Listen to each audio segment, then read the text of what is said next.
आकाशवाणी समाचार जयपुर की ओर से प्रस्तुत है समाचार तरंग।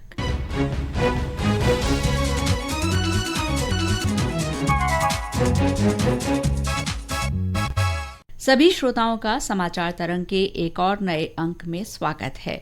स्वीकार कीजिए नमस्कार, अभिनंदन शीला चावला की ओर से। श्रोताओं, पूरे देश में विकसित भारत संकल्प यात्रा चल रही है और इसी बारे में हम आज के समाचार तरंग के माध्यम से और जानकारी आप तक पहुंचा रहे हैं। इस बारे में हम आज बात कर रहे हैं सूचना और प्रसारण मंत्रालय की राजस्थान क्षेत्र की अपर महानिदेशक और पत्र सूचना कार्यालय जयपुर की अपर महानिदेशक श्रीमती ऋतु शुक्ला जी से। ऋतु जी, आपका आकाशवाणी जयपुर के स्टूडियोज में स्वागत है। बहुत बहुत धन्यवाद आपका। श्रोताओं, प्रधानमंत्री नरेंद्र मोदी का सपना है कि भारत देश की आजादी के शताब्दी वर्ष यानी 2047 तक पूरी तरह विकसित राष्ट्र बन जाए और इसी संदर्भ में विकसित भारत संकल्प यात्रा का आयोजन हो रहा है। मैम, इसी सिलसिले में हम जानना चाहेंगे कि विकसित भारत संकल्प यात्रा जो है, इसकी परिकल्पना किस तरह से और किन किन उद्देश्यों को लेकर की गई है। माननीय प्रधानमंत्री महोदय ने 15 नवंबर को इस यात्रा की शुरुआत जनजातीय गौरव दिवस के उपलक्ष्य में की और खूंटी से इसकी शुरुआत की गई जी। और इसका मकसद है कि भारत सरकार की जितनी भी योजनाएं हैं, चाहे वो रूरल एरिया से संबंधित हो या अर्बन एरियाज, उनकी जानकारी लोगों तक, जिन लोगों तक नहीं पहुंच पाई है उन तक पहुंचे और वो इससे जुड़े जी। तो इसमें यात्रा में 2 तरीके के कंपोनेंट्स है कि एक तो जानकारी प्रोवाइड की जाए, दूसरा कैंप्स ऑर्गेनाइज किए जाएं, विभिन्न सरकार की, भारत सरकार की योजनाओं की से संबंधित कैंप्स ऑर्गेनाइज कराएं ताकि लोग वहां आएं, जानकारी प्राप्त करें और उनका उसमें अगर उनका रजिस्ट्रेशन नहीं हुआ तो रजिस्ट्रेशन हो, किस तरीके से वहीं उनको उन सर्विसेज की उपलब्धि भी मिल सके, इसकी भी इसमें प्रोविजन रखा गया है। जहां भी ये यात्राएं जाएंगी वहां यात्राओं के साथ साथ कैंप्स भी ऑर्गेनाइज कराए जाएंगे। और साथ में एक बहुत इंपॉर्टेंट चीज़ है, बहुत सारे लोग होते हैं जैसे हम सोचते हैं कि इस योजना का क्या फ़ायदा है, ये बस तो योजना है। तो एक अच्छी चीज़ ये की गई है कि जो हमारे बेनिफिशरीज हैं जिन्होंने उसका फ़ायदा उठा लिया है उनको भी वहाँ आमंत्रित किया गया ताकि वो अपनी कहानी, अपनी ज़ुबानी, मतलब मेरी कहानी मेरी ज़ुबानी लोगों को बताए। जब हमें पता लगता है कि अरे हमारे आसपास के इस बंदे ने इस स्कीम का फ़ायदा लिया है, उसको कितना फ़ायदा हुआ है, तो हम थोड़े से प्रेरित होते हैं कि नहीं, ये सिर्फ स्कीम कागज़ों में नहीं है लेकिन इसका वास्तव में फ़ायदा हो रहा है। हमारे प्रदेश राजस्थान में इसे कब शुरू किया गया है और किस तरह के आयोजन चल रहे हैं? साथ ही मैं ये जानना भी चाहूँगी कि इस विकसित भारत संकल्प यात्रा के आयोजन में कौन कौन सी एजेंसी शामिल हैं? देखिए, इसमें राजस्थान में जो इसका 2 कंपोनेंट्स हैं। एक तो है शहरी क्षेत्रों के लिए, शहरी क्षेत्रों में हमारी करीबन 17 जो हैं भारत सरकार की योजना है उनके ऊपर फोकस किया जा रहा है। तो शहरी क्षेत्र का एक अलग कैंपेन है और एक है रूरल ग्रामीण क्षेत्रों का, जहां मकसद है कि हम सभी ग्राम पंचायत में पहुंचे। तो राजस्थान में इसका शुभारंभ 16 दिसंबर को किया गया। प्रधानमंत्री जी ने दिल्ली से इनको फ्लैग ऑफ किया और यहाँ एक कार्यक्रम रखा गया जहाँ माननीय मुख्यमंत्री महोदय ने और पब्लिक रिप्रेजेंटेटिव्स ने इनको फ्लैग ऑफ किया। तो राजस्थान में के सभी जिलों में करीबन 11,247 ग्राम पंचायत हैं। मकसद ये है कि 25 जनवरी तक सभी ग्राम पंचायत को कवर कर लिया जाए। और ये जो रूरल कैंपेन है इसमें ministry of agriculture, then ministry of tribal affairs, ये मेन है, प्लस जो इम्प्लीमेंट कर रही है वो है स्टेट गवर्नमेंट। तो सभी स्टेट गवर्नमेंट्स का भी साथ लिया जा रहा है जी। तो इसमें हम बोलते हैं ना, होल ऑफ गवर्नमेंट अप्रोच है। और होल ऑफ गवर्नमेंट अप्रोच में यहाँ बहुत अच्छा है कि हमारा स्टेट गवर्नमेंट और सेंट्रल गवर्नमेंट दोनों और विभिन्न मिनिस्ट्रीज इसके साथ जुड़ी हुई हैं जी।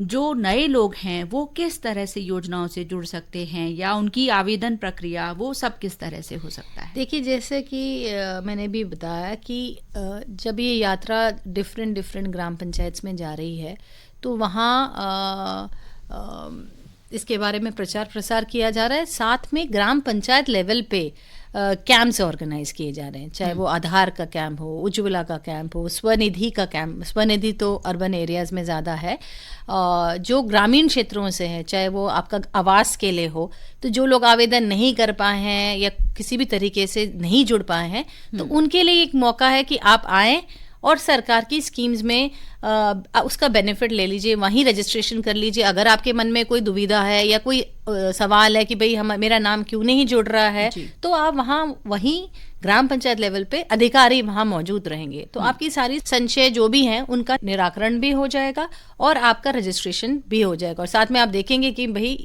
इसने ये फायदा उठाया, तो आप भी प्रेरित होंगे। केंद्र सरकार का स्वास्थ्य पर विशेष जोर रहा है और विकसित भारत संकल्प यात्रा में स्वास्थ्य शिविरों के भी आयोजन हो रहे हैं, तो इस बारे में हम आपसे और जानना चाहेंगे।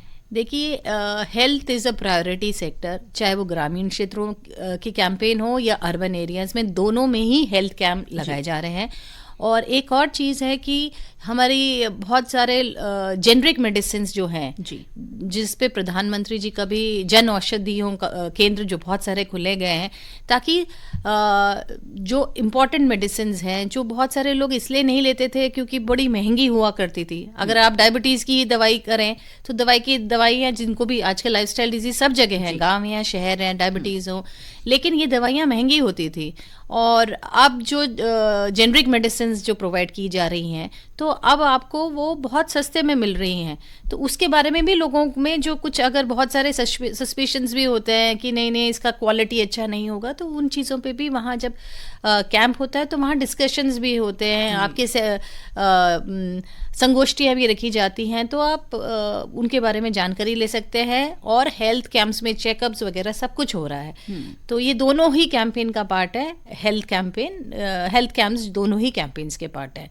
तो अगर किसी का इम्यूनाइजेशन बच्चों का नहीं हो रहा है या अपना बीपी वगैरह है या बेसिक जो टेस्ट्स हैं, वो सब इन कैंप्स में ऑर्गेनाइज किए जा रहे हैं। हमारे समाचार जो हैं वो नियमित रूप से सुबह और शाम प्रसारित होते हैं, तो इन्हीं बुलेटिन्स को बनाते बनाते हमारे संवाददाता से ये खबर भी हमारे पास में आई कि उनके यहाँ पे कैंप में इस तरह का भी आयोजन था कि आपने अभी जन औषधि केंद्र की बात करी, तो वहाँ पे आम जन को ये भी बताया जा रहा था कि अगर फार्मासिस्ट हैं आप, तो आप किस तरह से जन औषधि केंद्र खोल सकते हैं। तो मैम, इसी सिलसिले में मैं और जानना चाहूँगी, क्योंकि हमारे श्रोता बहुत युवा भी हैं, तो उनको स्वावलंबन से जोड़ने के उद्देश्य से क्या कुछ हो रहा है इन यात्राओं के जरिए? जो सरकार का फोकस रहा है वो रहा है कि महिलाओं पे, युवाओं पे, किसानों पे और गरीब पे, ये जो है 4 मेजर फोकस एरियाज है।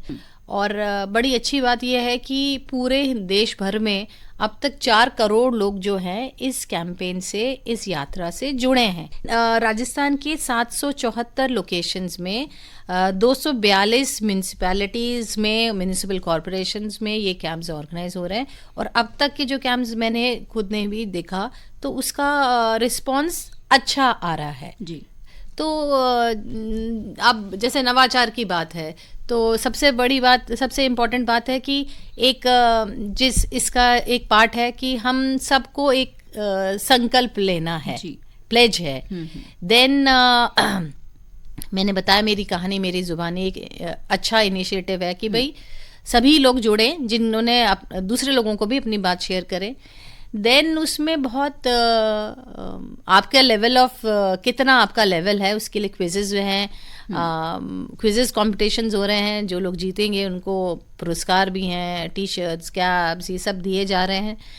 साथ में राजस्थान में, जब मैं राजस्थान की रहने वाली हूँ, मैं जानना चाहती हूँ कि स्कीम्स के बारे में बहुत बात करते हैं, लेकिन इन स्कीम्स का कितने लोगों को फ़ायदा हुआ जी। तो आपको अगर आप वहाँ जाएंगे तो वैन्स के माध्यम से फिल्म्स हैं जिसमें बताया जा रहा है कि राजस्थान में, then we are also giving lot of brochures है राजस्थान से संबंधित सब स्कीम्स के बारे में। ये राजस्थान में स्कीम्स इम्प्लीमेंट हो रही है, इसका ये स्टेटस है और उसका और बढ़ सकता है अगर आप उसमें पार्टिसिपेट करें। देन QR कोड वगैरह लगे हुए हैं। अगर सपोज आजकल हम कहते हैं एनवायरनमेंट फ्रेंडली ज़माना है, तो बहुत सारे ब्रोशर्स वगैरह, बहुत सारे लोग आजकल मोबाइल से QR कोड स्कैन किया और आप सारी जानकारी जो है आपके मोबाइल में PDF के रूप में सेव कर सकते हैं। देन आप एम्बेसडर्स बन सकते हैं। Then they are selfie booths where lot of people are very interested, क्योंकि जाके PM के साथ एक सेल्फी लेने का मौका मिल रहा है।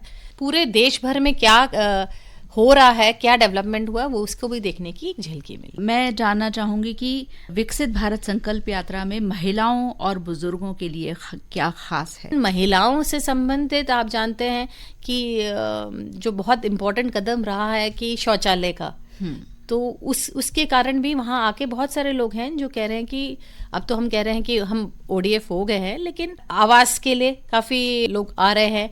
और ये 2-3 चीज़ें हैं जिसमें महिलाओं को बहुत फ़ायदा हुआ है। फिर अगर हम हेल्थ सेक्टर का देखते हैं तो प्रेग्नेंट वुमेन के लिए मातृ वंदना योजना जो है, जिसमें उनको फ़ायदा मिल रहा है, तो इन सभी तरीके की सर्विसेज। फिर बच्चों के लिए, अपने बच्चों के लिए सब लोग चाहते हैं कि इम्यूनाइजेशन, उनकी हेल्थ हो, तो ये इन सब चीज़ों की वजह से महिलाएं जो है आके, और उज्ज्वला योजना इज़ अ मेजर ड्रॉ, जिसमें लोग आते हैं कि हाँ हमारा सिलेंडर भी हमें सस्ते दामों पे मिल जाए।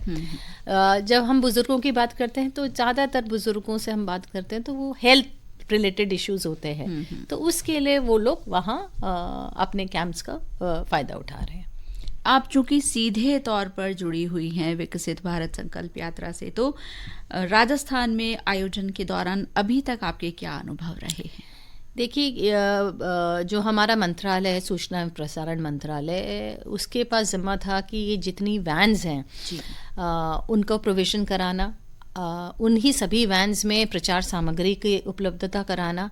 तो ये एक बड़ा एक हरक्यूलियन टास्क था, क्योंकि जिस तरीके से दूर दूर से ये वाहन आ रहे थे, तो हमने राजस्थान में हमें टास्क दिया गया है 230 रूरल वैन्स का, और अभी अर्बन क्षेत्रों में 10 वैन्स एट प्रेजेंट चल रही हैं, और 2 और आज हम जोड़ रहे हैं, तो 12 वैन्स हो जाएंगी। और ये सभी लोकेशंस पे इनको पहुंचाना और सही सलामत पहुंचाना, और कम समय में, और डिस्टेंसेस बहुत होते हैं, और क्योंकि इसमें बहुत सारा इलेक्ट्रॉनिक आइटम्स है, बड़ी बड़ी LED स्क्रीन्स लगी हुई हैं, तो यात्रा के दौरान कुछ गड़बड़ भी होती है। तो वो शुरू के समय बड़ा मतलब कहेंगे कि बड़ा डिस्ट्रेसिंग टाइम था। कहाँ से सुबह से शाम तक हमारे सारे अधिकारी जो थे इसी चीज़ में लगे हुए थे कि समय पर उपलब्धता हो जाए वैन की। तो अभी हम मतलब राजस्थान में अगर हम कहें तो अभी करीबन 215 वैन्स तो हम उपलब्ध करा चुके हैं, और आजकल में बाकी की 15 भी हो जाएंगी। और कैंपेन जो है सब जगह से बड़ी खूबसूरत उनका वेलकम किया जा रहा है, ट्रेडिशनल वे में। कहीं हाथी घोड़ों के साथ उनको, घोड़े तो हाथी तो नहीं, लेकिन घोड़ों के साथ उनकी गांवों में अगवानी की जा रही है। फिर महिलाएं बड़े ट्रेडिशनल मेथड में जो हमारे कलश वगैरह को लेके, तो मतलब एक अच्छा माहौल है। सभी लोग सीधे जुड़ाव महसूस करते हैं। हाँ, और सभी लोग बहुत उत्साहित भी हैं। मैं ऐसा नहीं लग रहा कि कोई सरकार का ही आयोजन है, क्योंकि सरकार का आयोजन नहीं है, ये आयोजन आम जन के लिए किया गया, तो उनका जुड़ाव बहुत दिख रहा है, और एक बड़ी सुखद बात है ये। मैम, समय हमें और इजाज़त नहीं दे रहा। हम चलने से पहले चाहेंगे कि आप हमारे श्रोताओं को इस संकल्प यात्रा के लिए संदेश दें। मेरा तो आप सभी से यही मैसेज है कि एक यात्रा है जो बिल्कुल आपके द्वार पे है, आपको बस घर से निकलकर इसका फ़ायदा उठाना है, और हमें ये मौका नहीं छोड़ना चाहिए, चाहे वो अर्बन एरियाज़ हो या रूरल एरियाज़, जहाँ भी आपके पास निकट में हो, आप जाएं और इसका फ़ायदा उठाएं। तो श्रोताओं, आपने सुना PIB की अपर महानिदेशक ऋतु शुक्ला जी को। उन्होंने आपसे बातचीत के लिए अपना अमूल्य समय दिया। हम उन्हें बहुत बहुत धन्यवाद देना चाहेंगे। आपका बहुत बहुत धन्यवाद। Thank you so much. तो श्रोताओं, अब मुझे इजाज़त दीजिए। अगली बार फिर आपसे एक नए विषय पर बात करेंगे। इस कार्यक्रम के रिकॉर्डिंग में सहायक रहे श्री गोपाल लाखन, तकनीकी सहयोग मिला सुप्रिय बनर्जी से, संपादक मनीष मीणा और प्रस्तुतकर्ता नीलेश कालभोर।